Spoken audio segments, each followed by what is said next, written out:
अस्सलाम वालेकुम स्टूडेंट्स, उम्मीद करती हूँ आप सब बिल्कुल खैरियत से होंगे। जी तो स्टूडेंट्स, आज हम जो है पॉपुलेशन इकोनॉमिक्स यानी कि इको 612 के लेसन नंबर 3 को रीड करेंगे। हमारे पास जो इस कोर्स का नाम जो है वो पॉपुलेशन इकोनॉमिक्स है। यानी ये तकरीबन ज़्यादा हमारा जो जितना भी डिस्कस होगा लेक्चर्स में वो सारा का सारा पॉपुलेशन पर होगा। तो अब हमारा लेसन नंबर 3 में भी है कि Pakistan its population and resources one, यानी पाकिस्तान की आबादी और उसके जो वसाइल हैं उनके बारे में डिस्कस हो रहा है। तो टॉपिक नंबर 9 में क्या है, हम यहाँ पे रीड करेंगे demographics of Pakistan. Dear students, when we say demographics of our country, it means some facts and figures regarding population of our country. Each may include total population, share of urban and rural population, population growth rate, fertility rate, etc. वो कहते हैं कि जब भी हम किसी भी मुल्क की अगर आबादी की बात करते हैं तो उसका मतलब ये होता है कि किसी भी मुल्क की आबादी के हवाले से हमें कुछ जो हमारी यानी सम फैक्ट्स होते हैं, फिगर्स जो होते हैं यानी हक़ाइक़ और अदाद शुमार होते हैं।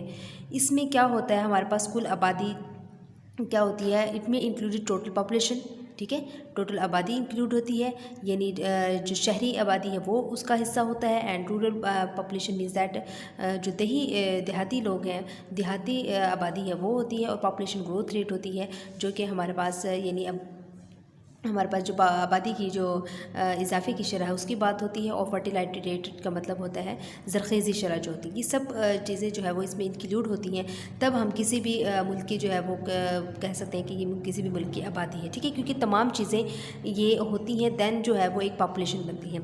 इसके बाद वो यहाँ पे हम देखते हैं ये जो चीज़ है ये कुछ भी करने वाली चीज़ नहीं है, 2-3 लाइनें हैं। तो यहाँ से हम जस्ट देखेंगे these figures change over time. So जो है वो you can check in latest figures from Google. वो कहते हैं कि ये जो अदाद शुमार है यानी जो भी हमारे पास हक़ाइक़ हैं, ठीक है, ये जो है हमारी यानी आबादी की बात करते हैं तो हमारे पास वक्त के साथ साथ जो है वो बदलती रहती है। और इसके लिए जो है वो अगर आपको ताज़ा तरीन यानी कोई भी आपको अपडेट चाहिए, ज़ाहिर बात है डेली का डेली एक न्यू शेड्यूल बनता है, तो आप देख अगर आपको ताज़ा तरीन आपको कुछ इन्फो चाहिए होती है तो वो आप गूगल से सर्च कर सकते हैं, ठीक है। और the purpose is not memorising these figures but to have an idea, एक मिनट कहाँ पे हैं, to have an idea where Pakistan stands. For example, if you want to keep in mind figure of population growth rate, you should remember that it is around 2% per annum in case of Pakistan and less than 2 in many countries. वो कहते हैं कि हमें बाकी जितनी भी ये ज़रूरी नहीं है, ये याद रखना ज़रूरी नहीं है कि हमारे पास इसका पर्पस क्या है, इसके जो फैक्ट्स एंड फिगर्स हैं वो क्या है, इनको याद रखना ज़रूरी नहीं, बल्कि आपको ये अंदाज़ा लगाना है, आपको ये चीज़ याद रखनी है कि पाकिस्तान इस वक्त हमारे पास कहाँ पर खड़ा है, ठीक है, किस जो है वो कंडीशन में, किस सिचुएशन पर है, किस पीक पर है। तो अगर जो है वो हम आबादी में इजाफे की शरह के अदाद शुमार को जहन में रखना चाहते हैं तो आपको ये याद रखना है कि पाकिस्तान के मामले में अगर बात की जाए तो ये तकरीबन 2% जो है वो सालाना इसकी जो है वो आबादी पर जो है वो फ़र्क पड़ता है, यानी 2% जो है वो सालाना आबादी हमारे पास जो है वो इंक्रीज़ हो रही है, ठीक है, इस टाइम पे। तो इसके बाद है वो things you need to remember is that Pakistan is 6th largest populated country with larger proportion of the young population. के वो कहते हैं कि हमारे पास जो चीज़ हमें मोस्टली चीज़ जो अच्छी से याद करनी है वो ये है कि पाकिस्तान आबादी के लिहाज से छठा सबसे बड़ा मुल्क है जहाँ नौजवान आबादी का बड़ा तनासुब है, यानी पाकिस्तान में जो है वो सबसे ज़्यादा नौजवान नस्ल है मौजूद है, ठीक है। और ये आबादी के लिहाज से छठा जो है वो सबसे बड़ा मुल्क कहलाता है, ठीक है। बड़े ममालिक में आबादी के लिहाज से बड़े ममालिक में से ये छठे नंबर पर है और यहाँ पे हमारे पास नौजवान आबादी का बड़ा तनासुब है। अच्छा, मैं आपको बताती चलो स्टूडेंट्स, देखिए हमारे पास अभी हमारे पास जो है वो 14 अगस्त हमारी जो है वो गुजरी है, तो ठीक है। तो हमारी जो 77वीं जो है वो सालगिरह थे पाकिस्तान की, 77 सालों में हमारे पास पाकिस्तान की आबादी कितनी ज़्यादा माशाल्लाह से इंक्रीज़ हुई है, ठीक है। तो दूसरे ममालिक की बनिस्बत, क्योंकि हमारे पाकिस्तान में मोस्टली ये हुआ है कि हर फैमिली में जो है वो मोस्टली मेंबर्स जो है वो 5 से 6 या अप हैं, ठीक है। बट जबकि हमारे पास जो दूसरे ममालिक की बात की जाती है वहाँ पे हमारे पास बच्चों की तादाद जो है वो हर फैमिली में तकरीबन 2-3 ऐसे होते हैं, जिसकी वजह से वहाँ पे इतनी नौजवान नस्ल नहीं पाई जाती जितनी कि हमारे पास आज के दौर में, आज इस टाइम पे हमारे पास पाकिस्तान में नौजवान नस्ल है। क्यों? क्योंकि हमारे पास आबादी जिस शरह से बढ़ रही है ठीक है। तो हमारी सारी बात है, फिर टाइम जैसे टाइम गुजरता जाता है हमारी नस्ल जो है वो नौजवान जो है वो हर घर से पाँच छः नौजवान नस्ल हमारे पास जो है वो निकलते हैं। तो इस लिहाज से जो है वो पाकिस्तान आबादी के लिहाज से छठे नंबर पर है, बड़ा मुल्क, और यहाँ पे आबादी जो है वो का बड़ा तनासब जो है वो नौजवान नस्ल का है। ठीक है, तो ये बात यहाँ पे लिखी हुई है। इसके बाद demographics of any country gives an idea of countries population जो है facts and figures. We can design our economic and social policies if we know age, structure and composition of our population. वो कहते हैं कि अगर हम किसी मुल्क की आबादी के बादियात के हवाले से अगर बात कर रहे हैं तो मुल्क की आबादी के हक़ाइक़ यानी अदाद शुमार का अंदाज़ा होता है। तो हमें अपनी समाजी और माशी जो वो पॉलिसी हैं उनको वो भी जो है वो वाज़ेह हो सकती हैं। और अगर हम उम्र की साख्त और आबादी की साख्त का इल्म हो तो पाकिस्तान दुनिया के सबसे बड़े मुल्क में से एक मुल्क है जिसकी आबादी जो है वो 200 मिलियन से ज़्यादा है। ठीक है, तो यहाँ पे यही बात हो रही है कि Pakistan as one of the largest country के पाकिस्तान एक तमाम बड़े ममालिक में से एक ऐसा मुल्क है इन the world and total population of over 200 million people, जिसकी आबादी जो है वो 200 मिलियन है। मेल और female population ratio is about same. यहाँ पे जो मेल और फीमेल का जो रेशो है वो तकरीबन सेम ही है, क्योंकि जितनी हमारे पास वो कहते हैं कि मर्द हजरात हैं उतनी ही तकरीबन हमारे पास औरतें जो ख़वातीन जो है वो भी उतनी ही हैं। तो इस लिहाज से जो है ये सेम है। तो about 64% of population leaves in rural areas. वो कहते हैं कि जो 64% आबादी जो है वो पाकिस्तान की वो हमारे पास देहातों में जो है वो देहाती इलाकों में रहती है। तो life expectancy of Pakistani people has increased over time but still less than many advanced countries. तो ये जो चीज़ें हैं वो कहते हैं पाकिस्तानी अवाम की जो है वो उम्र वक्त के साथ जो है वो बढ़ती है, लेकिन ऐसा भी है कि बहुत से तरक्याता ममालिक से जो है वो ये कम है। ठीक है, तो median age of Pakistan is about 22 years है। जो पाकिस्तान की मीडियन एज है वो हमारे पास 22 ईयर्स है। ठीक है, 22 साल है। और which shows Pakistan 50% population is less than this age. और जो 50% पाकिस्तान की आबादी है वो यानी जो है वो इस एज से कम है। ठीक है, ये जो 22 ईयर्स है इससे कम है। और which makes Pakistan quite young country compare to develop countries where median age is about 40 years. वो कहते हैं ये जो चीज़ है जिसकी वजह से पाकिस्तान तरक्की याफ्ता ममालिक के मुकाबले में वो कहते हैं कि काफ़ी नौजवान मुल्क है, जहाँ जो औसत उम्र जो है वो 40 साल से ज़्यादा है। ठीक है, तो इस लिहाज से जो है हमारे पाकिस्तान की आबादी के लिहाज से हमारा जो मुल्क है वो नौजवान मुल्क कहलाता है। किस लिहाज से? क्योंकि हमारे पास इसकी आबादी की औसत जो है वो तकरीबन 40 ईयर्स जो है वो मीडियन एज में है। ठीक है, तो इसके बाद similarly Pakistan right now is not facing any issue of ageing which many countries in the world are facing these days.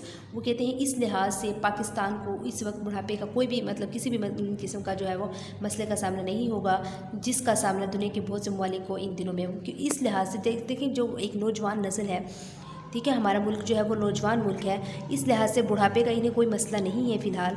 जैसे कि दूसरे ममालिक में बुढ़ापे का जो है वो इन दिनों में बहुत ज़्यादा मसले मसाइल चल रहे हैं, तो लेकिन पाकिस्तान में अल्हम्दुलिल्लाह इस वक्त कोई ऐसा मसला नहीं है, क्योंकि हमारा पाकिस्तान जो है वो एक नौजवान मुल्क है। ठीक है, तो स्टूडेंट्स मैं अगर एक बात कहना चाहूँ, बहुत से स्टूडेंट्स भी हमारे पाकिस्तान की आवाम जो है वो ये कहना चाहती है, वो कहती है कि हमें पाकिस्तान ने क्या दिया है। अगर हम देखें, अगर आप इसकी हिस्ट्री में जाएँ ना, तो 77 साल की उम्र में इस पाकिस्तान ने वो चीज़ें वो तरक्की की हैं कि आपकी सोच होगी। देखें, अगर आपकी एज इस टाइम पे 30 है या 40 है या 25 भी है, तो आप ये बताएं कि 25 ईयर्स में आपने क्या किया है। अगर आप अपने आप के अंदर तलाश करें कि आपने 25 सालों में क्या किया है, तो आई होप कि आप जो है वो शुक्र अदा करेंगे कि आप एक इस इस्लामी मुल्क पाकिस्तान में रह रही हैं, जिसने आपको एक आइडेंटिटी दी है, एक शनाख्त दी है, आपको एक जगह दी है, आपको एक नाम दिया है, एक पहचान दी है। अगर आप कहीं भी चले जाएं आपको कोई पहचान नहीं देगा, ये एक पाकिस्तान ही है जिसने आपको पहचान दी है। ठीक है, तो आप अपने अंदर पहले तलाश करें कि आपने 25 साल, 30 साल, 40 साल, 50 साल की उम्र में आपने क्या किया है, तो फिर आई होप सो आपके तमाम गिले शिकवे जो है पाकिस्तान की तरफ से ख़त्म हो जाएंगे। चलें आगे हम देखते हैं टोटल पॉपुलेशन की बात। हमारे पास यहाँ टोटल पॉपुलेशन कितनी है आप यहाँ पे देख सकते हैं, 207.7 मिलियन है। मेल पॉपुलेशन हमारे पास कितनी है, 51% है। फीमेल पॉपुलेशन कितनी, 49 है। रूरल यानी कि जो हमारे पास इसकी देहाती आबादी है वो हमारे पास 64% है। और शहरी आबादी जो है वो 75.58 मिलियन है। और पॉपुलेशन ग्रोथ रेट की बात की जाए तो 1.86 % पर annum है। और टोटल फर्टिलिटी रेट की बात करें तो वो 3 चिल्ड्रन पर वुमेन है, यानी एक जो औरत है उसके जो है वो 3 बच्चों पे मुश्तमिल है, ठीक है। तो क्रूड बर्थ रेट की बात की जाए तो वो 25.2 है। और क्रूड डेथ रेट की बात की जाए, यानी जो हमारे पास शरह अमवात, शरह पैदाइश की बात हो रही है यहाँ पे, ठीक है। जो शरह अमवात है वो हमारे पास 6.6 पर 1000 पीपल है, ठीक है।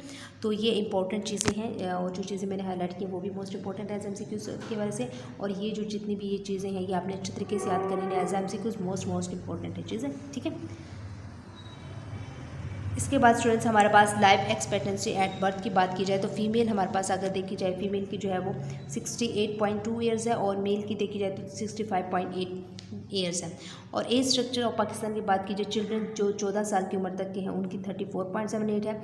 वर्किंग एज जो 15 से 64 साल के लोग जो काम कर रहे हैं, जॉब होल्डर हैं, ठीक है, वो 59.82% है। और एजड लोग जो 65 से अबव के लोग हैं वो 4.46% है, ठीक है। अब बाकी रहेगी मीडियन एज की बात, तो मीडियन एज अगर हमारे पाकिस्तान की पॉपुलेशन में देखी जाए तो 22.5 ईयर्स है, ठीक है। तो ये हमने ऊपर भी पढ़ा था कि हमारे पास मीडियन एज जो है वो इसकी 22 साल है, ठीक है। इसके बाद हमारे पास टॉपिक नंबर 10 की तरफ आते हैं, resources of Pakistan. Resources of Pakistan में क्या है कि if we look at some of the international ranking, अगर आप इंटरनेशनल रैंकिंग की को भी देखेंगे तो we will find Pakistan at the top of the list. हम उस इंटरनेशनल रैंकिंग में भी पाकिस्तान को जो है वो टॉप लिस्ट में जो है वो देखेंगे, क्योंकि for example following table gives ranking of Pakistan in food production के हवाले से हमारे पास नीचे इसका टेबल भी गिवन है। और दिस रैंकिंग में very over the years but it gives general picture of relative position of Pakistan in the world के लिहाज से हमारे पास ये एक जनरल पिक्चर है, जो कि मतलब इंटरनेशनली हमने जो है वो इसका हमें जो कि रैंकिंग गिवन हुए हैं, तो यहाँ से जो है वो हम देखेंगे। फूड आइटम्स और रैंकिंग की बात हो रही है, ठीक है। फूड आइटम्स कौन कौन से हैं जो कि रैंकिंग में, और इनका रैंक कौन सा है, यानी नंबर कौन सा है इंटरनेशनली तौर पे, तो वो देखेंगे। हमारे पास जो कॉलीफ्लावर एंड ब्रोकली प्रोडक्शन है, ये जो हमारी गोभी होती हैं वो 9th पे है, 9th रैंक पे है, ठीक है। और इसके बाद जो है चिक पीस है जो वो हमारे पास 6 पे है। राइस जो है वो 11 पे है। पल्सेस जो है 5th पे है। ओकरा जो है, ठीक है, ये हमारे पास 5th पे है। Apricot 6, sugar cane 5th, milk 2nd पे है। और ऑनियन जो है वो 8 पे है। Wheat 8, dates 6, mango 5th। और ऑरेंजेस जो है वो मुख्तलिफ तरह के जितने भी ऑरेंजेस हैं हर किस्म के वो 8th पे हैं। मीट यानी कि गोट, बकरी का गोट बकरी का जो गोश्त होता है 3rd नंबर पर है। और फिश जो है वो 32 जो है नंबर पर है, ठीक है। तो ये आपने इंपॉर्टेंट है एज MCQs, मोस्ट इंपॉर्टेंट चीज़ें हैं, ये आपने जो है वो नहीं भूलनी, आपने इनको जो है वो अच्छे से याद कर लेना है, ठीक है। इसके बाद जो है हम इसके food and agriculture organisation FOP Wikipedia की मतलब, अच्छा ये स्टूडेंट्स ये मोस्ट इंपॉर्टेंट है as a short and long के हवाले से। तो इसको तमाम के तमाम ये आई थिंक 7 पॉइंट्स हैं, तो ये आपने अच्छे से याद कर लेना, ये इंपॉर्टेंट है MCQs शॉर्ट एंड लॉन्ग के हवाले से, ठीक है।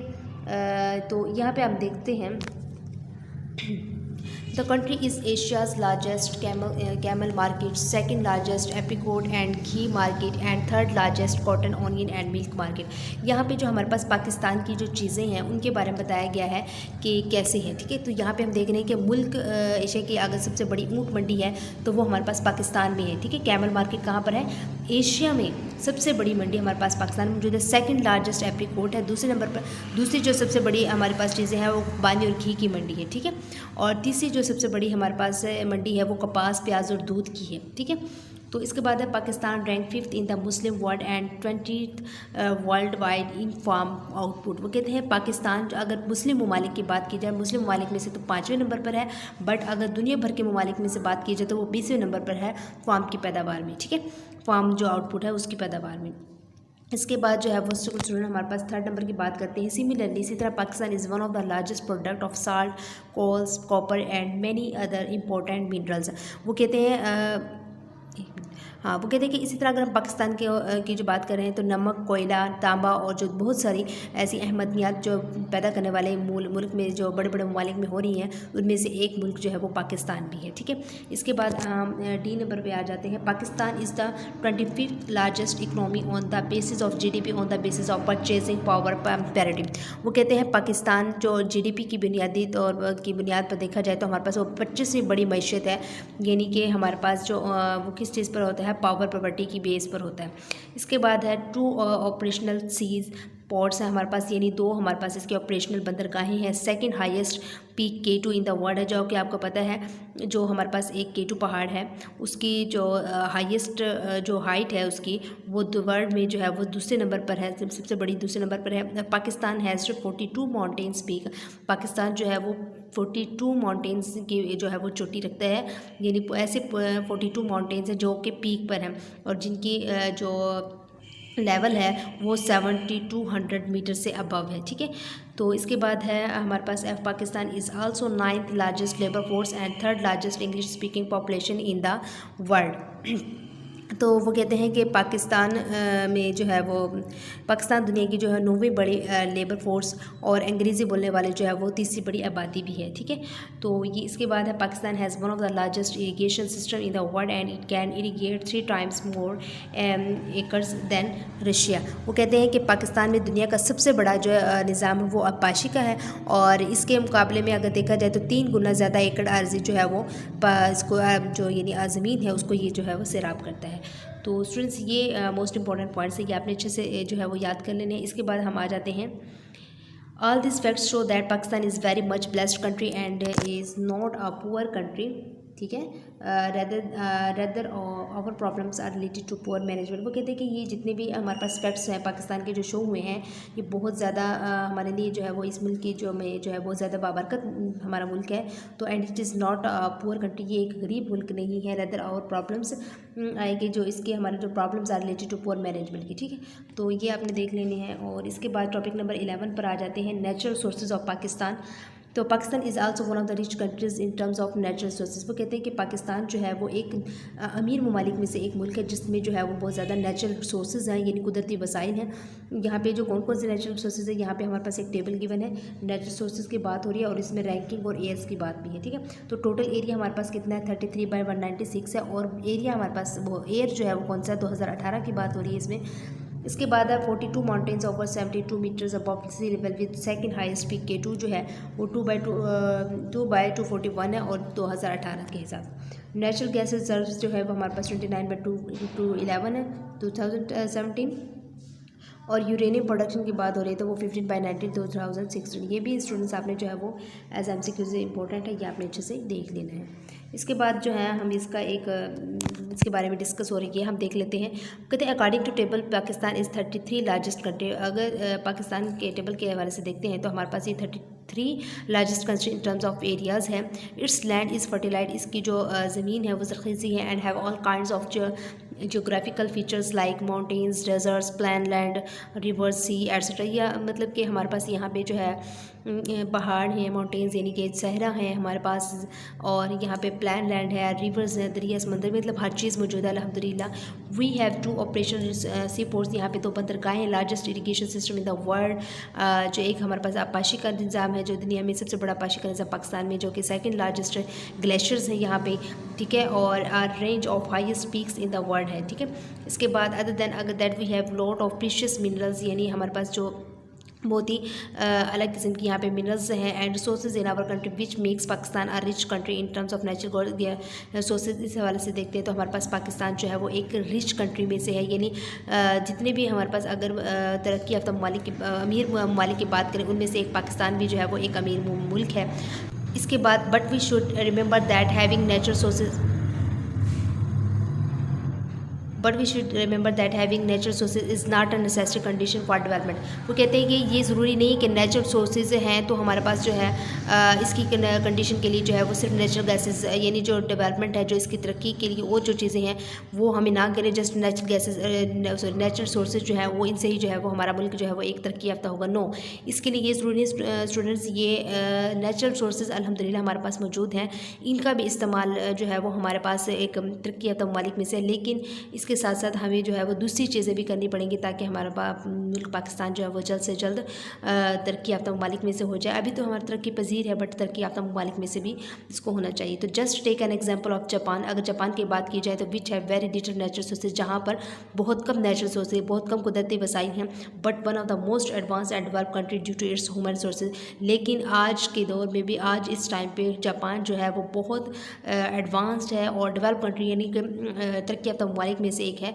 और किस वजह से है? वो ह्यूमन रिसोर्सेज की वजह से, यानी लोगों ने दूसरे तरीके से जो है वो इसको तरक्की याफ्ता मुल्क बनाया है। While on the other hand all Arab countries are very rich in natural sources but still their total combined GDP is less than many other countries in the world. लेकिन वो कहते हैं कि हमारे पास अरब कंट्रीज़ की बात की जाए तो हालांकि बहुत ज़्यादा अरब कंट्रीज़ में नेचुरल सोर्सेज मौजूद है, लेकिन फिर भी उनकी GDP जो है वो लेस दैन है दूसरे ममालिक की बनिस्बत। जैसे जापान में हमारे पास नेचुरल सोर्सेज कम है बट उन्होंने ह्यूमन रिसोर्सेज के ज़रिए अपने मुल्क को डेवलप किया है। लेकिन अरब ममालिक जो कि रिच है नेचुरल सोर्सेज के हवाले से, लेकिन उन्होंने जो है वो ह्यूमन रिसोर्सेज का इस्तेमाल नहीं किया, जिसकी वजह से वो एक पुअर कंट्री में जो है वो माना जाता है। So most important resources for a country is it's productive and knowledgeable people which make all other source useful. तो बस यही है कि आप जो है वो किसी भी चीज़ को, किसी भी मुल्क को अगर आपने तरक्की याफ्ता बनाना है तो अपने नेचुरल सोर्सेज के साथ साथ उसके साथ ह्यूमन सोर्सेज का भी जो है वो इस्तेमाल करें ताकि आपका मुल्क जल्द से जल्द तरक्की याफ्ता ममालिक में से हो जाए। जी तो स्टूडेंट्स, आई होप सो आपको मेरी वीडियो पसंद आए कि अगर आपको तो कुछ भी कोई कन्फ्यूजन है तो आप मुझसे कमेंट बॉक्स में पूछ सकते हैं। Thank you so much and अल्लाह हाफिज़। मिलते हैं नेक्स्ट लेक्चर्स के साथ।